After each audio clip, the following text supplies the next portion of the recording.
The story begins with a young boy standing by the roadside, thinking about how wonderful it would be if people could see the future for their own benefit.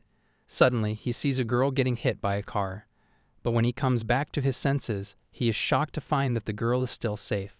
Relieved, he quickly runs forward and grabs her from behind to save her from the accident he just saw. However, he unintentionally holds her inappropriately. Embarrassed, he tries to explain that he was trying to save her from an upcoming accident involving a yellow car. The girl, disgusted and not believing him, slaps him. As he stands there, he thinks to himself that at least she is safe. Just then, a yellow sports car passes by. His name is Ito Arase, and he has gained the mysterious power to see the future after a near-death experience. However, he cannot control it completely. He can only see a few minutes ahead, and that too rarely. The scene shifts to a house. Arase is sitting with a woman and tells her he wants to die. She stops him and asks him to help her find a man instead of saying such things. Her name is Kauchi Ayako. She took him in when he had no one else. She is kind-hearted, and now he is living with her. As a high school student, he should feel happy living with a woman, but he does not enjoy it because of her dating life. Ayako tells him to go pick up his school uniform. He questions why she did not tell him earlier in the morning. She replies that she wants him to get used to the town, but in reality she forgot.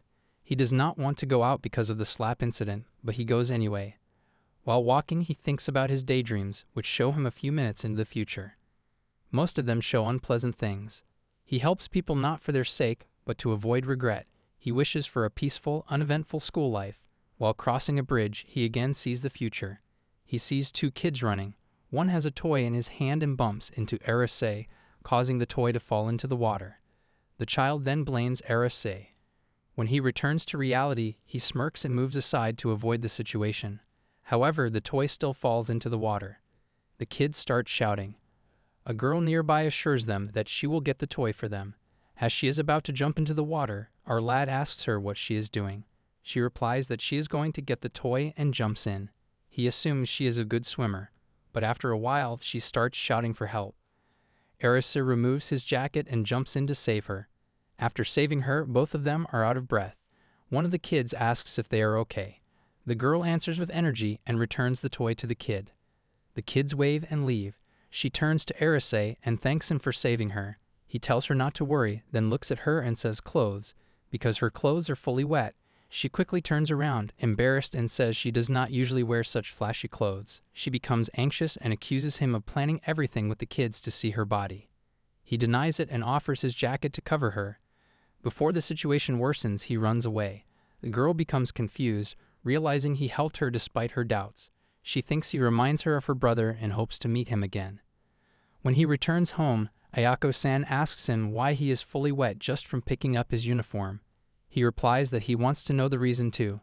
He is now worried about his life at the new school after all the strange events, but he goes to sleep. The next day, the girl from the accident is sitting in class, still angry and thinking she should have slapped the pervert one more time. The girl from the bridge is also there, Nanami. She calls out to Yuri-chan, breaking her thoughts. Nanami asks Yuri if she is feeling sad. She replies that she was harassed by a pervert the day before. Nanami tries to support her. She's about to talk about yesterday's incident, but the teacher arrives. Kurihara-sensei enters the classroom and tells everyone to be quiet. Nanami goes to her seat. When the class settles down, the teacher announces that a new transfer student is joining them. She calls him in. Arase enters and introduces himself. When Yuri sees him, she stands up suddenly in rage. Yuri is the same girl Arase helped the day before, the one who also slapped him. When he walks into the classroom, her eyes narrow with visible anger. The teacher notices her reaction and asks if they know each other. Yuri coldly replies that she doesn't know of that pervert. The teacher chuckles, joking that it sounds like something out of a rom-com. Arase is confused and doesn't get what she means. Since morning, Arase has felt uneasy about this teacher. There's something off about her. After introducing him to the class, she deliberately places him in the seat right next to Yuri. Arase stiffens. He can feel her glare like a knife at his side. When he glances at her, he admits to himself that Yuri is strikingly beautiful.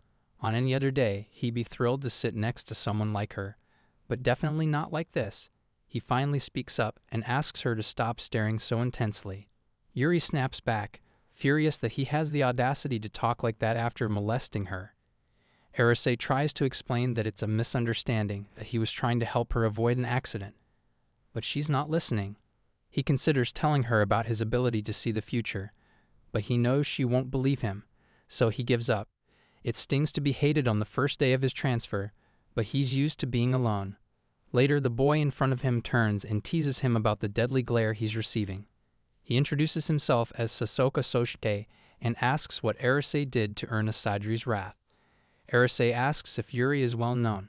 Sasoka confirms she's famous, called the black-haired beauty, admired for her cool, distant vibe. Arase quietly recounts the incident from yesterday, how he accidentally hugged her while sating her. Just then, a girl's voice calls out to him. It's Kurase Nanami, the same girl who jumped into the river the previous day, another school beauty. Sasoka is stunned. He turns to Arase, demanding to know how he's connected to both of them. Nanami suddenly shouts that Arase might have seen her underwear, but insists they're not involved. Sasoka freaks out. What the hell happened? He yells. Yuri overhears and is convinced Arase is a full-blown pervert. Nanami tries to clarify, but Yuri shuts her down. Arase wants to fix this mess, but gets no chance. The day ends and he walks home with Sasoka. As they walk, Sasoka talks excitedly about Arase's luck being close to two of the most admired girls. Arase insists it's all a misunderstanding. He just wants to clear things up with Asaduri. Sasoka suggests a direct apology, but Arase knows it won't be that simple. Suddenly, Arase sees a vision, himself falling into a rice field. Snapping back to reality, he asks if there's a rice field nearby. Sasoka confirms there is, just ahead. Arase quietly changes their path. Elsewhere, Yuri and Nanami are walking home. Yuri is even more upset after hearing Nanami's story, believing Arase took advantage of her too. But Nanami defends him, insisting he was only trying to help. Yuri accuses her of being naive. When they pass the spot where it all happened, Yuri points it out and says it's where Arase hugged her. Nanami is confused. Why would he do that? Yuri bitterly says no one understands the mind of a pervert. Then she remembers how Arase warned her about a yellow car. Nanami suddenly recalls something. Her father, a detective, mentioned a yellow sports car that crashed into a utility pole due to speeding. Yuri's eyes widen. Could everything Arase said be true? What would have happened if he hadn't pulled her away? At that moment, Arase and Sasoka approach. Arase hesitates but says it was just a coincidence. The scene transitions to Arase seated with the others inside a cozy cafe. He wonders how he even ended up in this situation. All he wanted was to avoid the future he saw, falling face first into a rice field. But things have taken an unexpected turn, leading to a sudden encounter with Asayuri and Kurase. And now, because Sasoka insisted on Arase treating them, they're all sitting together in the cafe. The girls, surprisingly, agreed to join without any hesitation. Asadri declared that it should be something sweet. As they sit together, Sasoka leans in and mutters quietly to Arase, pointing out that this is the perfect moment to apologize to Asaduri. He wants Arase to fix things between them. But there's a new problem now, the cafe itself. Ayako-san, the person managing the place, is also someone Arase knows. Her being here makes things even more awkward. Apologizing in front of her or getting into a serious conversation only adds to his discomfort. Meanwhile, the girls are already enjoying their desserts, chatting and laughing lightly.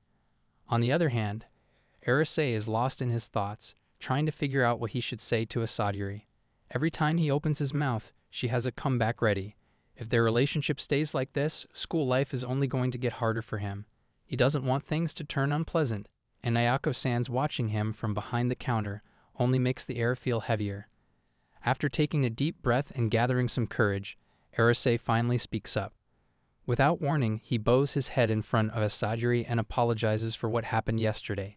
She stares at him, eyes wide, but instead of accepting the apology, she asks him the reason for groping her. He quickly tries to explain again, saying that he was just trying to pull her out of the way of a car. She still seems doubtful and counters that there wasn't even a vehicle passing by at that moment. She mentions that a yellow sports car did get into an accident later, but that was after their encounter. So she wants to know how he knew about the yellow car in advance. Arase is caught off guard. He pauses, scrambling for a reasonable answer. Before he can come up with anything, Sasoka steps in and says he also saw that yellow car speeding around town earlier. Arase immediately picks up on this and continues with the same thread, saying he saw the car before meeting Asaduri. However, from the way she looks at him, clearly suspicious, he realizes that his excuse sounds too forced. Asajiri sighs and says she'll overlook the situation for now. Hearing that, Arase feels a wave of relief and thinks maybe things will calm down from here. But before he can relax completely, she adds that she still hasn't fully accepted his explanation. The fact remains that he did embrace her, whether by accident or not, so she wants to judge him herself. Staring at him with a serious face, she warns him not to show any suspicious side of himself. Arase gets slightly nervous. The misunderstanding isn't completely cleared, and now she's watching him closely. Then she suddenly declares that she'll forgive him only if he treats her 10 more times. Arase is shocked and stares at her, speechless. Asajiri, with a straight face, explains that her dignity is not something so cheap that a single apology could settle everything. Nanami seems overjoyed and comments happily that everything is fine now, but both Arase and Asajiri quickly tell her to stop saying things like that. They're not close enough for such remarks. Sasooka casually says that for now the issue is settled, even though there's still a little tension in the air. Soon after, Sasooka curiously asks Arase where he lives.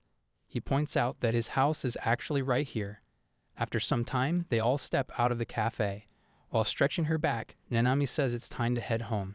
The girls are still surprised that this cafe is where Arase lives. Just as they're about to leave, the cafe manager, Ayako-san, stops them. Asajiri asks if they forgot something inside. Ayako shakes her head and says she only came to thank them. She thanks them for becoming friends with Arase. She reveals that he has a complicated family background. Although he acts a little difficult at times, she requests that they continue being kind to him. Sasooka and Nanami smile and respond that they'll definitely get along with him. Asajiri also agrees to try, considering the circumstances. Then one of them asks Ayako-san if it's okay to leave the cafe open since she's here alone. She replies that she usually leaves it to Arase. They're surprised and ask if he's been helping her often. She replies with a small laugh that today is actually his first time. Life is not conveniently designed, even if someone has the ability to see the future, as the timing of the visions is random. Despite that, Arase is completely late for school. It is clearly his fault since he overslept, but Ayako-san could have woken him up.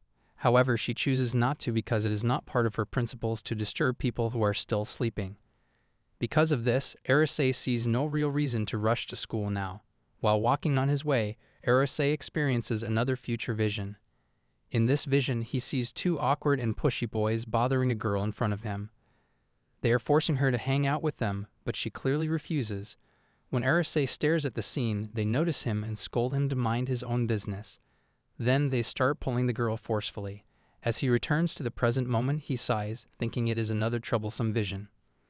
A little later, when Arase reaches the same spot from his vision, he finds the scene playing out exactly as he saw it.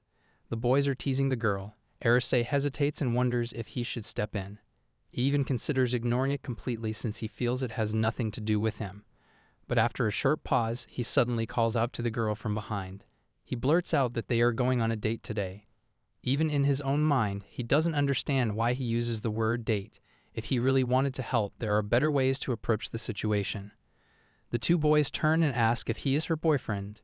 In reality, Arase doesn't even know her name.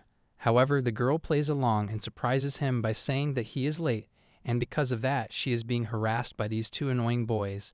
Arase doesn't understand what is going on anymore. The girl quickly grabs his hand and tells him to run. Without thinking, he runs with her. Later, they both sit under a bridge. Arase, breathing heavily, says that he didn't expect they would actually start running like that. He is worn out. The girl apologizes with a smile and thanks him for helping her out. Arase stays silent. Then she turns toward him and asks why he helped her. She also adds in a teasing way if he expects anything in return. Arase is completely shocked by her boldness. The girl then tells him to leave if he wants, joking that they're on a date today. She introduces herself as Sana Fujibayashi. Arase introduces himself in return. Sana looks around and says there's not much to do in this area, so they should take a train to the next town. Arase is still trying to process everything that just happened. He has never been on a date before. In the next town, they first buy some crepes. Sana seems to be enjoying herself. Then she says she wants to look at some new clothes. While shopping, she even takes a picture of them together to remember the day.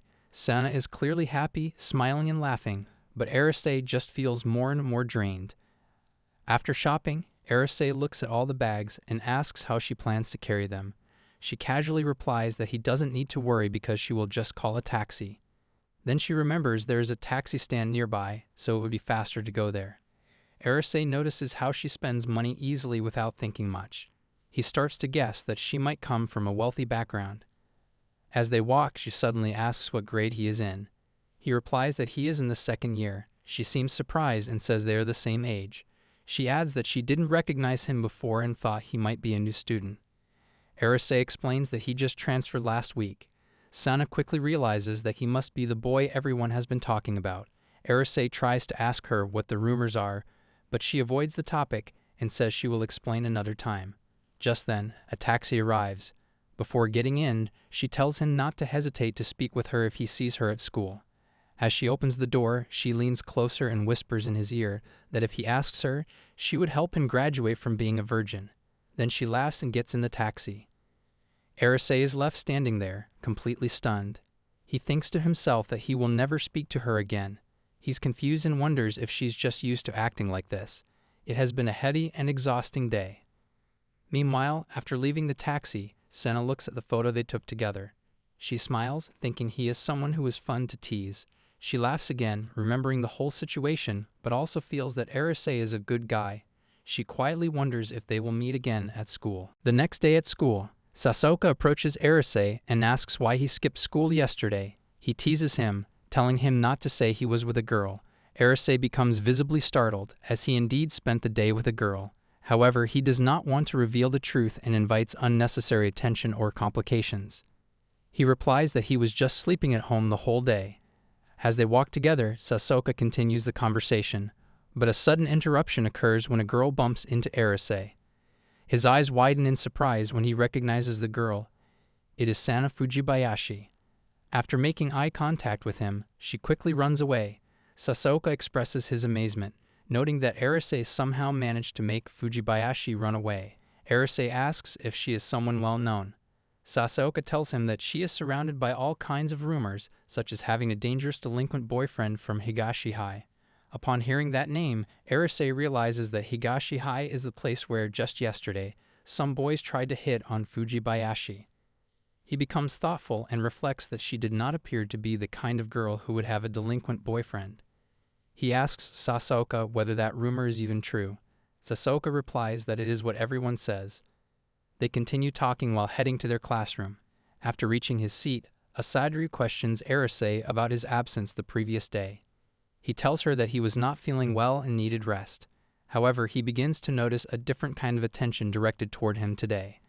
Asadri tells him that she does not believe he is telling the truth. Arase asks why she is so curious. She responds angrily, saying that his absence made things difficult for her.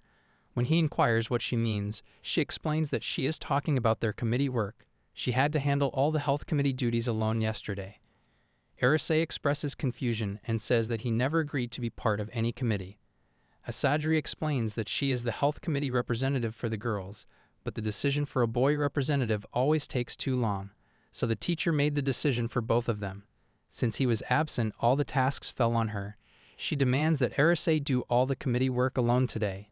He agrees, thinking that it only involves making the rounds. However, Asadri tells him there is a special task waiting for him. He is assigned to watch over the nurse's office until the school nurse returns from an errand. Arase, now feeling irritated, sits inside the office, bored and wanting to go home since no one is coming in. He lays his head down on the table and suddenly experiences another prerogative vision. In the vision, he sees a girl from the basketball team collapsing. Just then, he hears a girl's voice outside the room. She asks if she can come in. After seeing that the teacher is not present, she explains that she ran out of sports tape during practice and only wants him to inform the nurse that she has taken some. She then sits down and begins trying to tape her own foot but struggles with it. Arase watches this and offers his help. She immediately accepts. He quickly regrets the offer, as it means he must touch a girl. Nonetheless, he manages to tape her ankle properly. She thanks him cheerfully. He asks if she has sprained her ankle. She confirms and asks if he is the new transfer student. When he answers, she tells him not to be so formal since they are the same age. She introduces herself as Takemoto Suika from the basketball team.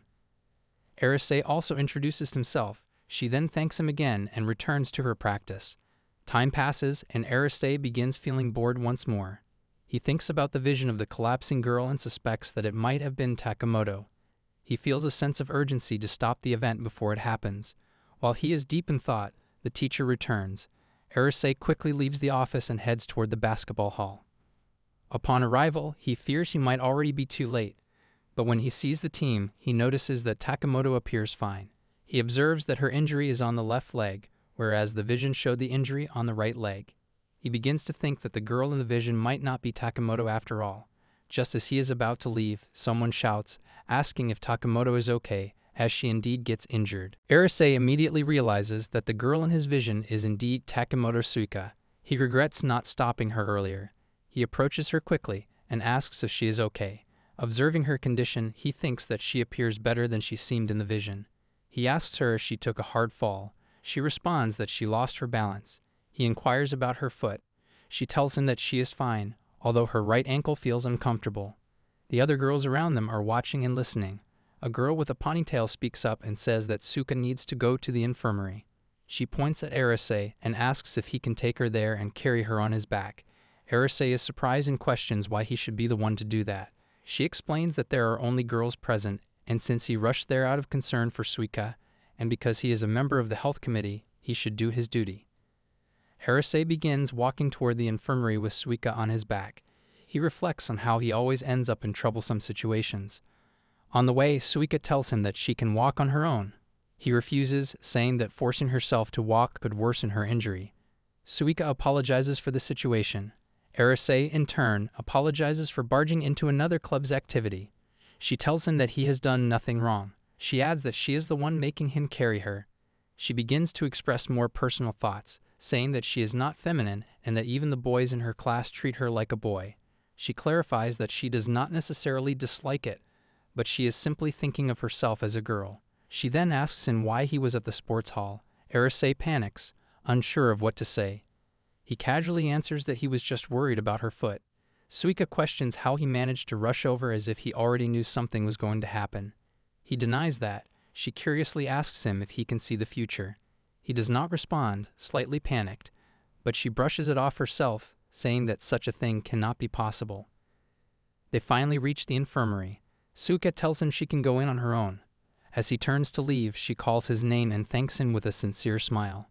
Arase reflects that his ability has not improved his life, but has rather made it more troublesome. Still, today, he feels that having such power might not be entirely bad. The next day, Sasooka confronts Arase, yelling and asking why he has betrayed him.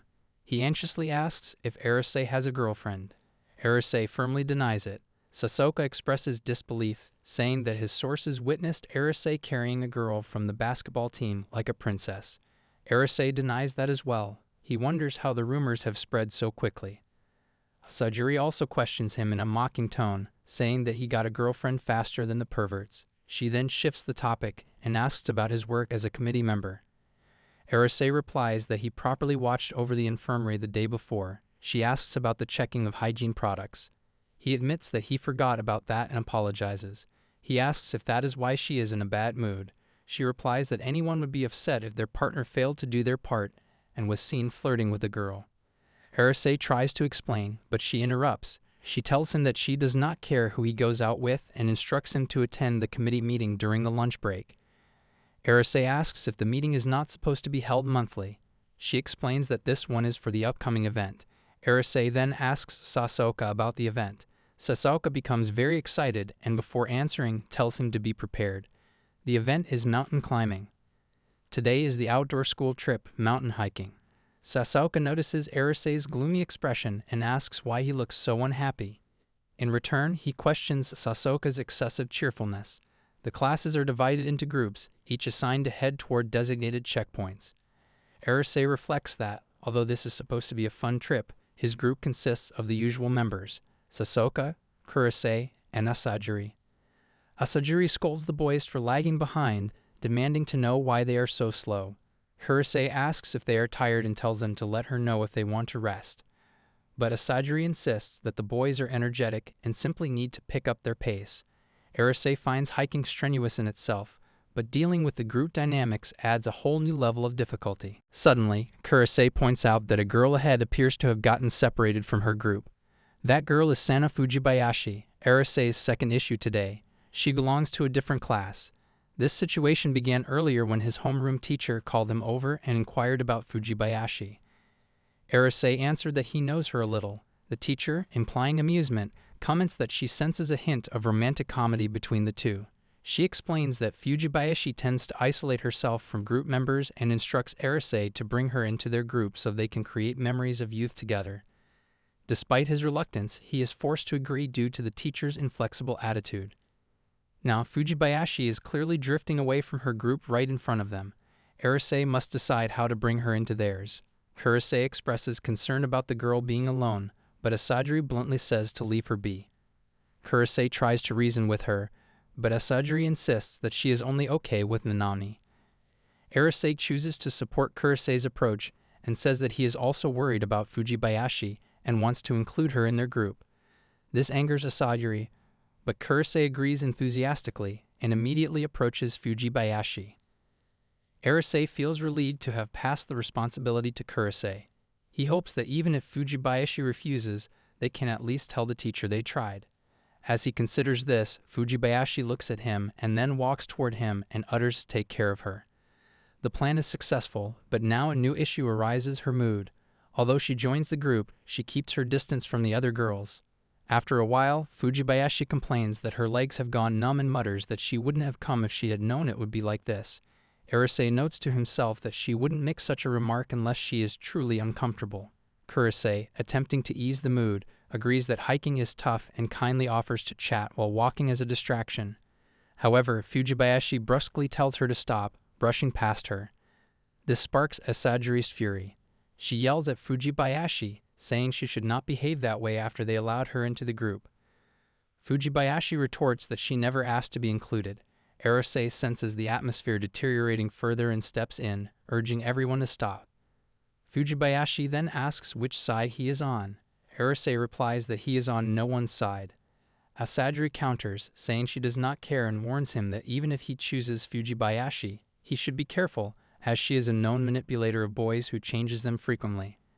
At this, Fujibayashi turns and runs away, saying that she is unwanted here. Kurase volunteers to go after her and talk to her again, but Asadri, still angry, tells her to leave Fujibayashi alone. Kurase clenches her fists and shouts at Asadri to stop, saying she has already said too much. Arase intervenes and says he will go after Fujibayashi, assuming she cannot have gone too far. He begins searching, knowing that while this is troublesome, the teacher has entrusted her to him. He does not want to risk her being alone and getting blamed if something happens. He eventually finds her sitting by a tree and joins her. From her demeanor, he can tell she is unwilling to return. She suddenly asks if he hates her. He responds by asking if she is referring to what Asadri said, and she confirms it. Arase tells her that, based on appearances, she is as he imagined, and he does not judge her. He says that from what little they have spoken, the rumors seem unfounded. He recalls the vision he saw where she looked visibly uncomfortable around the boys. He tells her plainly that he does not care whether she toys with boys or not and advises her to live her life as she wishes. It is also his own principle to not care about what others say. Fujibayashi remarks that he is acting strange and expects him to say something more clever. He tells her that he is not good at such things. She then suggests they return, not wanting his friends to speak badly of him. He agrees that would be helpful. Suddenly, she teases him with a mischievous smile, suggesting they do something nice since they are alone. Arase stares at her in shock. She laughs, revealing she is only joking, and mocks him for reacting like a virgin. He hesitantly replies that his reaction is normal. They begin walking back, and Arase asks her to act more nicely with the others. He finally feels a sense of relief, hoping that no more problems will arise. But upon their return, Sasoka runs up and informs Arase that Kurase is missing.